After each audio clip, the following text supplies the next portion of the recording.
So just to introduce myself properly, so I'm Chris Hickey, and I run a small HR consultancy based in Cheltenham. We provide HR support to a number of companies who don't have their own HR professionals in-house, and we provide consultancy and support on one-off HR projects to companies. And 4 years ago I got a call out of the blue. Somebody had just seen me on the internet, sort of said, look, I want to talk to you, and it was their care company. You've got the basic details there. They have about 100 care staff delivering care to elderly, mostly elderly and vulnerable people. She said, I founded this company 20 years ago. She was a carer. Russell was talking about history. It's very important to her. So 20 years ago, single mum. She was a carer. She was asked to go in and look after an elderly person, and so she went into her home and looked after her, and then was asked by other people, and so she recruited a couple of other people. And 20 years later, she had built this company, very profitable care company with 100 people delivering care in Surrey in the southwest. And they're one of the biggest companies of 17 companies working in the district there, and they are number 3. So incredibly motivated by the need to provide quality care to people who need it at home. And so she's mission driven, and she tried to convey that very strongly through the company. But of course it's a big business, a difficult business, a very, very, very difficult business to run. She says, I'm really disappointed. Things are going really badly. The atmosphere is really bad, is really poor. People are arguing with each other. We're having lots of problems and difficulties. We're having problems with the Care Quality Commission. We're having problems delivering our services. We've got a terrible problem with retention. We've got a terrible problem with attitude. We're disciplining staff left, right and centre. And we really need some help, and I really want you to help. Okay? So I'm going to pause there now. That's the conversation. What are you going to do? So you've had that meeting with Hickey. She told you the basic thing. So what is your next step? What are you going to do now? You are Charlton Associates. Come up with an initial plan of action. I'm not looking for what all the things are going to do with the company. I'm just what are you going to do as a consultant? Where are you going to start? Okay? Right, what's your first action? And I'm talking about, what are you going to do on your first day at work? Okay? Just to let you know, this was 10 days' work for me and one other person, an administrator. So myself and administrator, we did everything we're going to talk about in 10 days. I don't mean 10 consecutive days, 10 days over 6 months. So what are you going to do day 1? Okay? All right, just have a chat.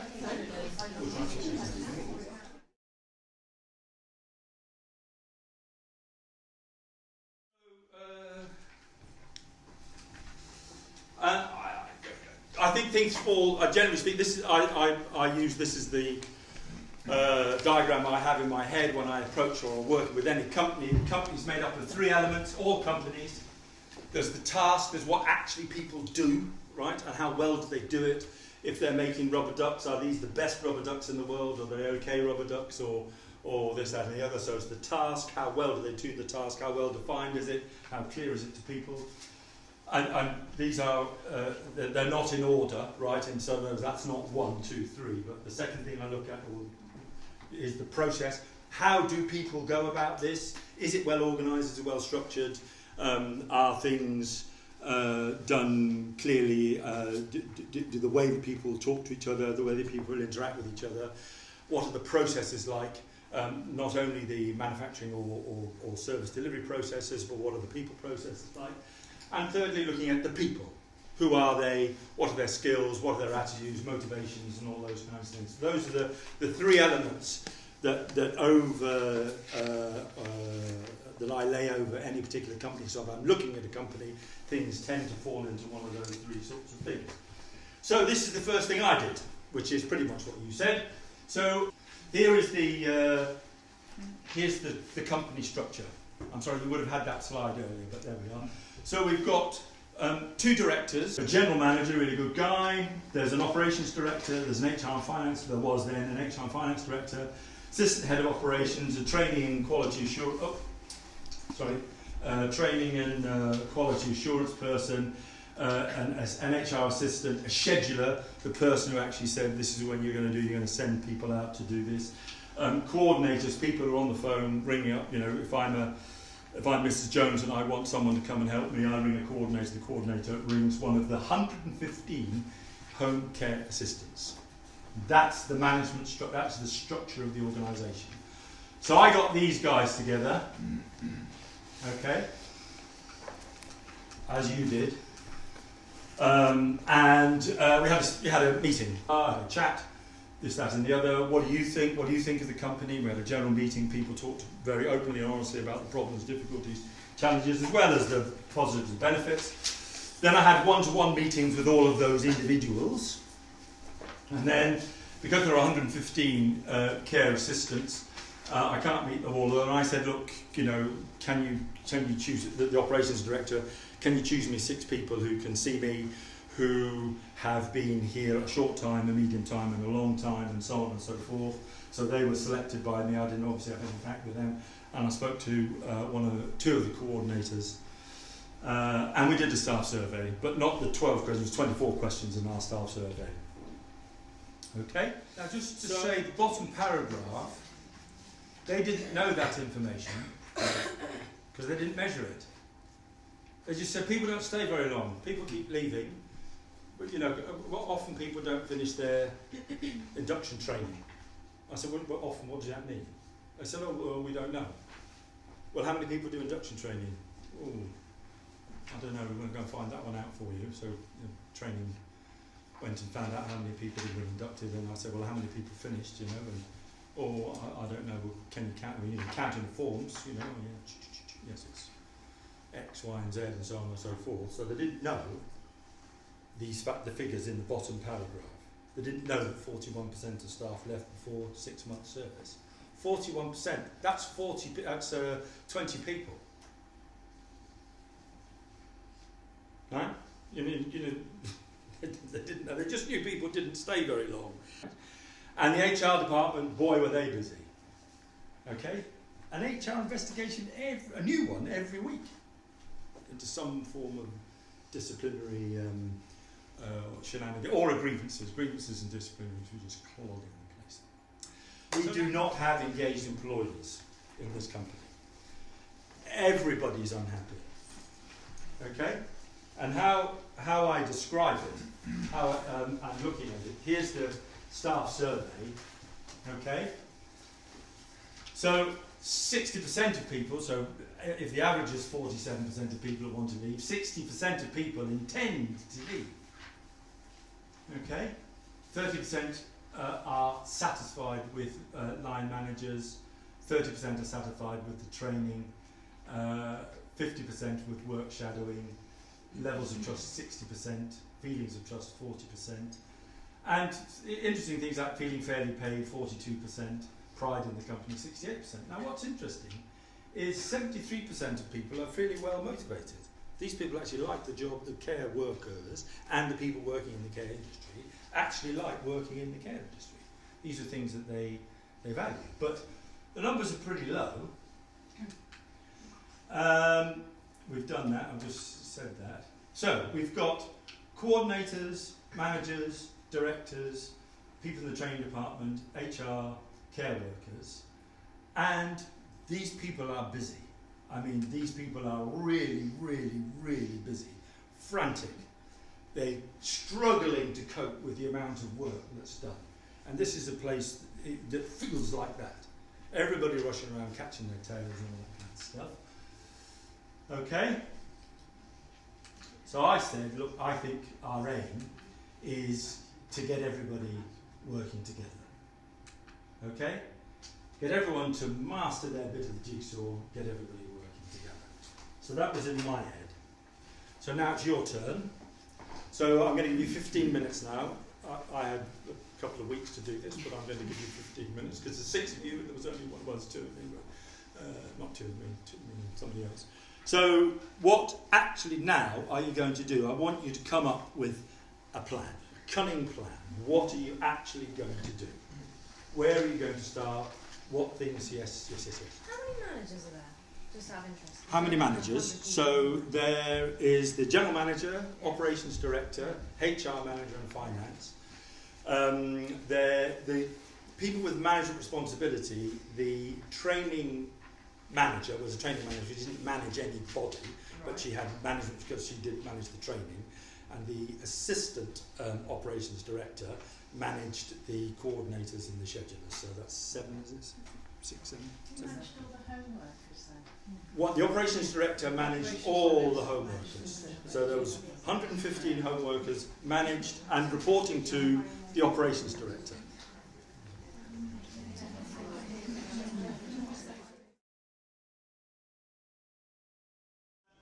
So, I need to know what's in your cunning plans, because rather like Captain Blackadder, I need to know, is it as cunning as a fox? Okay, what are you going to do? One thing. Well, we first of all thought we should come up with a company strategy. Where do we want to go? What do we want to do? A company strategy. Input from FMT, input from other people. Right, Which so direction are we going to go in? vision, mission and document. Lovely. Thanks very much. What are you going to do? There's one thing, yeah. We're going to fix the structure, because you can't have one manager managing 115 HCAs. Fix the structure, okay. Well, we thought about sacking the son. Sacking the son. Because he's clearly a bit of an issue. Oh. But instead we did think we need to address... Brian, it's not his real name. Brian.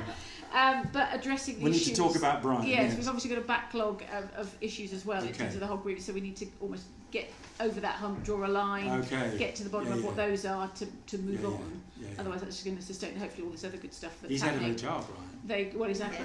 We need to talk about Brian, I think. So we need to talk about Brian. So there was looking at what the issues are that are coming up and feeding that into these other pieces among all the other stuff that we've already said. Okay. Right.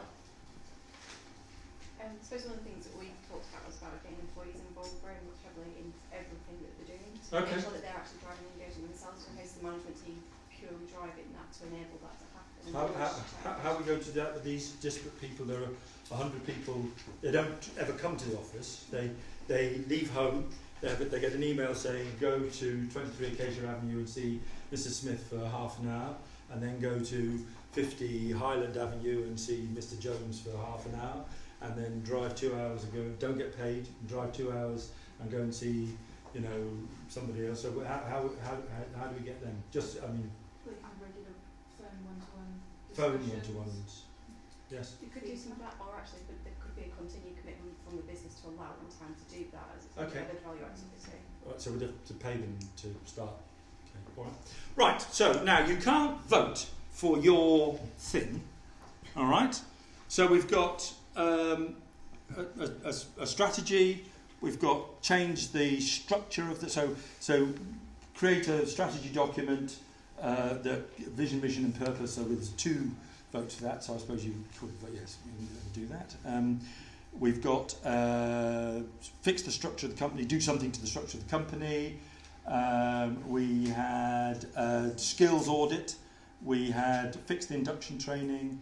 We had improved communication by talking to people more frequently. We had sack Brian, and we had improved communication with the employees. Yes, right, okay. So you can't vote for your own, so I need to know where to start. Okay? So where are we going to start? So we'll do it in the reverse order. So we're going. So right, that's your cunning plan. So this is what I did. Or we did, should I say. So we began to work with the directors on what their role is, the 2 directors, the people, and we said, look, one of the problems they kept coming in and sitting in on management meetings, and we said, no, you can't sit in on management meetings. You are directors, you have board of directors meetings, you can ask people to your meetings, right, but you cannot come in and sit in the meetings. So I said to them, you have to stop coming to management meetings, you have your own meetings, all this kind of stuff. So we had a long very detailed series of conversations about that, but they accepted it. So they stopped coming to management meetings. So they stopped interfering. So then the general manager now was the most important person, and structurally in the business more important than Brian. So then we worked with senior managers on a development plan. What are you doing here? Where are you going? Why are you here? All of it. No one's ever had an appraisal, and we just sat down. What are you doing? Where are you going? What's your training? So we did a bit of the skills audit that people talked about. Why are you here? What motivates you? What goes on, and so forth. And then conversations, discussions with them, one-to-one conversations and discussions on what it is to be a manager. The sort of things that Russell was talking about. The fact that nobody ever talks to managers about what managers should do. So then we began some other work with the management team. We did Belbin. I don't know if you know Belbin, but it could have been Myers-Briggs or any of the other discs or any other profiles you want. Belbin's the one I choose to use just for that. Just to begin to talk about what the nature of teams is, how people work together, the need for diversity, the need for people having different roles and all those kinds of things, and the understanding that what they were doing in the business, and so we were talking with them. We instigated a set of management standards. These are the behaviours that managers need to do. This is the role of a manager in the business. We had codes of conduct and codes of conduct behaviour and various bits and pieces. And there was a business plan, so there already was one, but guess what? Pardon? They weren't meeting it. They weren't meeting, but well, guess what? It was very good, and where was it? In a drawer. In a drawer. So we took it out of the drawer, and I was thinking, oh, well, business plans, I can write these. And it was great. Just never communicated to anybody. Okay? And it had lots of stuff about values in there, and so we were able to so it wasn't me, an external person, coming in and telling them what I think the values of the company should be. It was them saying, these are the values that we've written, and it came from Jackie. And the other point that came out, very interesting, honestly, Russell and I didn't talk before we came here today. I just thought, let's is we just began to tell everybody the history of the company. And the other thing we did with recruitment was we completely changed the recruitment message. The recruitment message used to be, let's go to student who needs temporary part-time employment. They were paying £8.50 an hour for 4 years ago, so it was well above the minimum wage. Come and work for us flexibly. It's really well paid. It's very flexible. You can pick it up and put it down, and you can earn good money, much better than working in a bar or a club or a restaurant.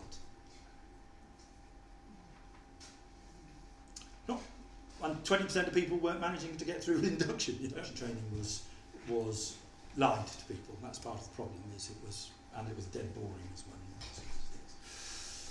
well. So we did. I think that most of you said most of those. To look it into a slightly more sort of detailed set is we did create a new management structure. So the first document I wrote was the new picture, which I'll show you in a minute, which is the management, So we created a senior home care assistant, okay? And we said they're going to have about 15 people each, no more than we said maximum would be 15, and they would need to meet with somebody at least once a month, have a one-to-one meeting with people once a month.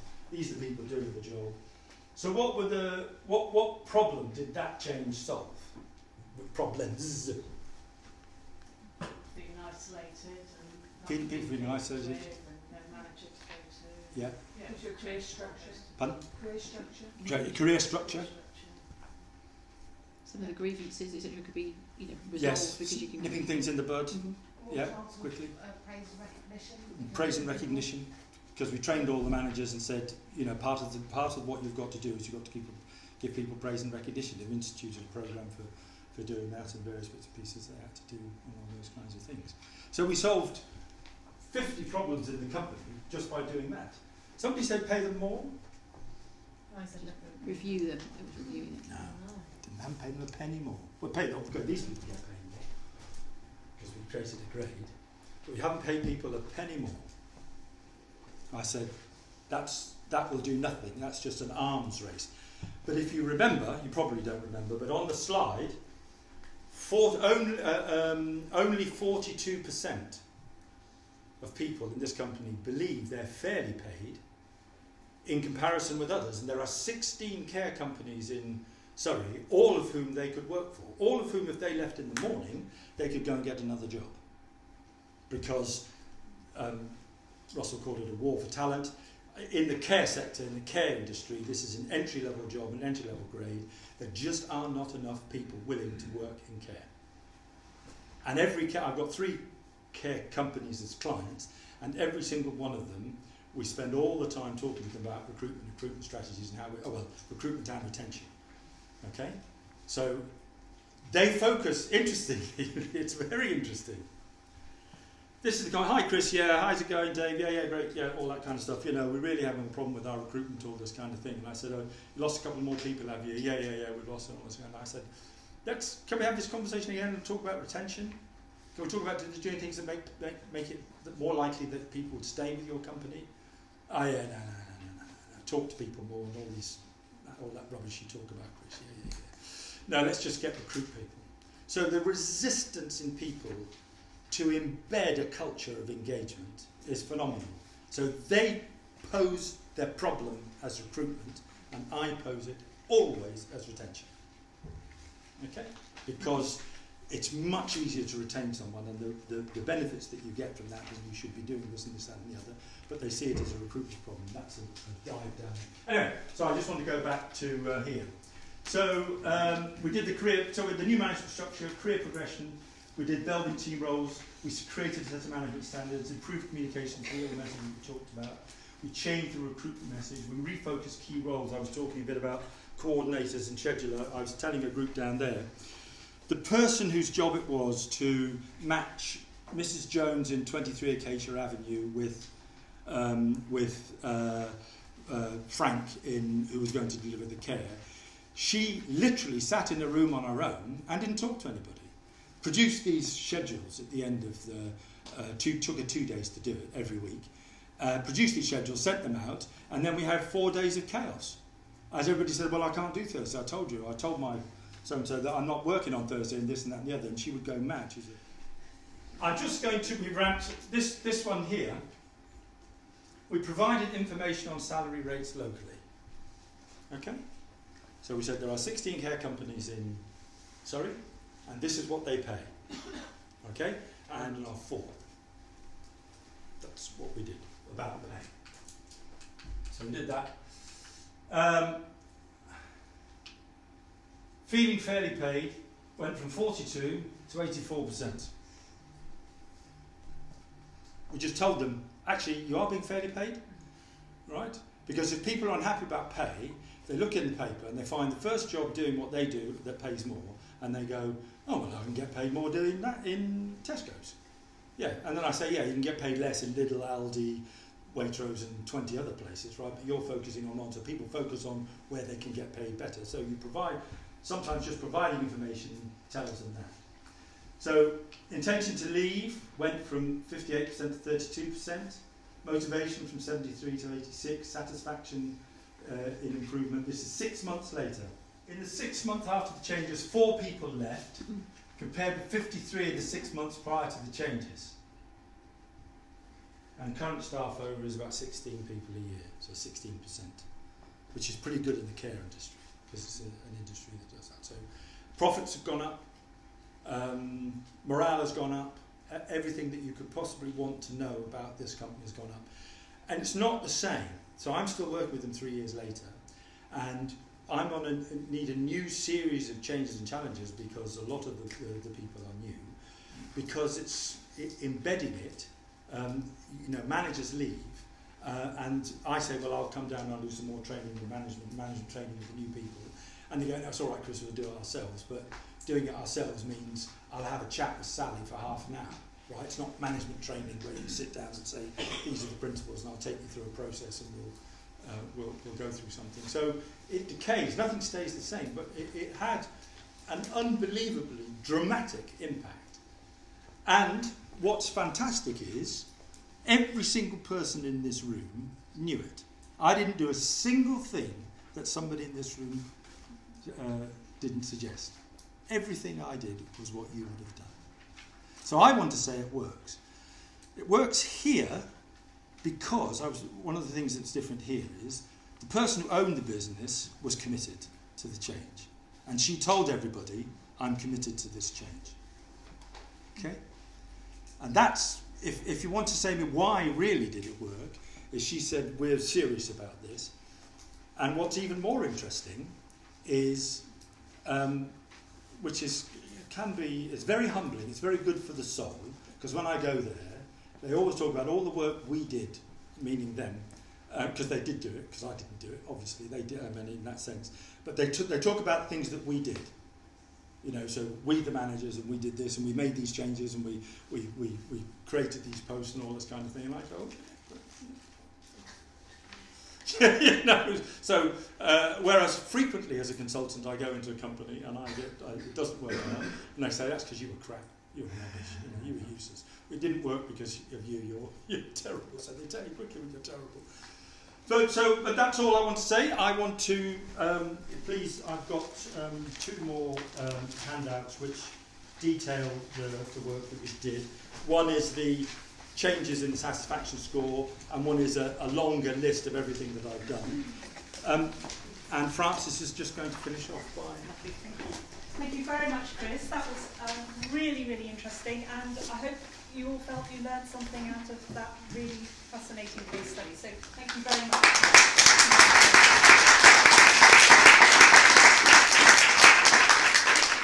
Thank you all again for coming. I hope you found it worthwhile. If you're interested in coming to more of these L&D events under the CIPD banner, if you haven't already put a name on an address or already part of our mailing list, please do so. We'll leave this at the back of the room. Could you also leave your name badges? I once got in a taxi and he said, "Where to, Francis?" And I said, "How do you know my name?" He said, "You still got your name badge on." So yeah, if you could leave those. And also, Chris is going to be sending out the slides to you. Yes. If you want information from Russell, please make sure you filled in one of those impellent forms, and also give him feedback. He's very much welcome it, because feedback is good stuff.